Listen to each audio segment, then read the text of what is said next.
विकसित भारत के निर्माण और ग्लोबल उथल पुथल के बीच भारत की विकास गति को कायम रखने के लिए पीएम नरेंद्र मोदी ने देश के प्रमुख अर्थशास्त्रियों से मुलाकात कर उनके साथ आम बजट को लेकर चर्चा की है। इकोनॉमिस्ट के साथ हुई चर्चा में आए सुझाव को 1 फरवरी को पेश होने वाले बजट में शामिल किया जा सकता है।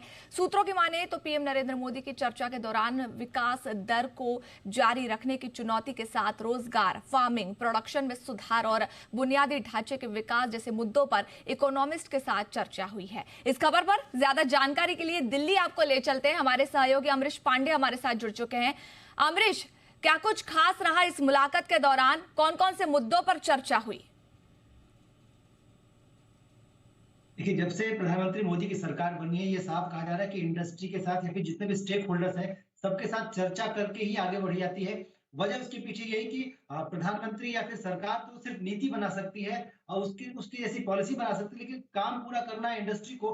ऐसे में जिसके लिए पॉलिसी बनाई जा रही है, अगर उसके सुझाव लिए जाते हैं तो पॉलिसी बेहतर तरीके से डिजाइन भी की जा सकती है, उसका एग्जीक्यूशन भी बेहतर हो सकता है। यही वजह है कि पिछले कई सालों से लगातार प्रधानमंत्री बजट पूर्व इस तरह की चर्चाएं लगातार करते आ रहे हैं। और इस बार की जो चर्चा थी उसमें एक विशेष बात थी कि भारत 2047 में किस तरह से होगा, यानी कि जब 100वां साल होगा भारत की आजादी का, उस समय जो विकसित भारत का एजेंडा सरकार ने तय किया है वो भारत किस तरह का होगा। और वर्तमान में जो ग्लोबल चैलेंजेस चारों तरफ से दिख रहे हैं, चाहे वो रूस यूक्रेन की युद्ध हो, चाहे वो ईरान और इराक के बीच में हो, इसराइल का जो युद्ध हो, इस तरह की जो तमाम अनसर्टेनिटीज है उनको पार करते हुए भारत अपनी विकास की गति को, अपनी जो ग्रोथ रेट है उसको कैसे बरकरार रख सकता है, इसको लेकर चर्चा हुई।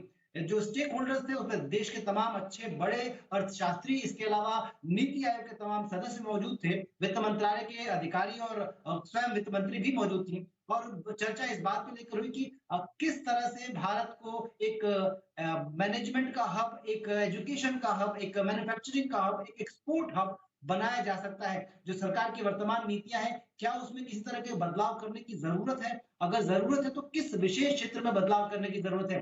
साथ ही पीएलआई की लगातार हमने देखा है कि पीएलआई का एक अच्छा रिस्पॉन्स इंडस्ट्री की तरफ से मिला है, विशेष तौर पे मोबाइल फोन और मेडिकल डिवाइसेस को लेकर। तो ऐसे में कुछ ऐसे चुनिंदा सेक्टर्स जिनके लिए अलग से पीएलआई की जा सकती है, या फिर जो मौजूदा स्कीम्स हैं उनको किस तरह से इनहेंस किया जा सकता है, उसको लेकर चर्चा हुई।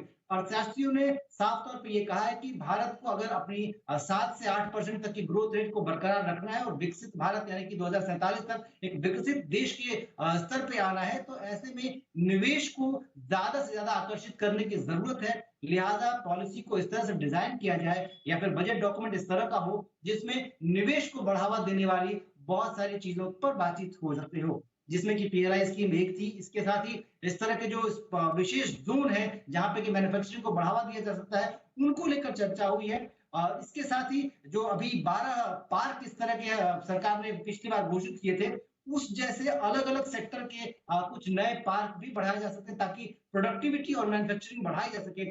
इनसे 2 फायदे होंगे। पहला तो ये कि इसके जरिए सरकार एक बड़े मात्रा में रोजगार का सृजन कर सकती है। इसके अलावा इस तरह के पार्क इंडस्ट्री के लिए एक विशेष निवेश का जोन बनेंगे और ऐसे निवेश जोन में देशी जो डोमेस्टिक इंडस्ट्री है वो तो पार्टिसिपेट करेगी, साथ ही विदेशों का जो पैसा है वो भी भारत में आ सकता है। जिस तरह से भारत में विदेशों का पैसा आना शुरू होगा, तो उसके बाद से इकोनॉमी की जो रफ्तार है उसको और ज्यादा बढ़ाया जा इकोनॉमी सकता की है। रफ्तार को आगे बढ़ाने के लिए सरकार ने आज इकोनॉमिस्ट के साथ चर्चा की है। कई मुद्दों पर चर्चा हुई, जैसे आपने बताया युवा रोजगार, उसके साथ इंडस्ट्री पार्क से जुड़ी मुद्दों पर भी चर्चा हुई और कैसे विदेशी निवेश बढ़ाया जाए इस मुद्दे पर भी चर्चा हुई है। अमरीश, जुड़े रहिए हमारे साथ क्योंकि अगली खबर पर भी अपडेट हम आप ही से लेंगे।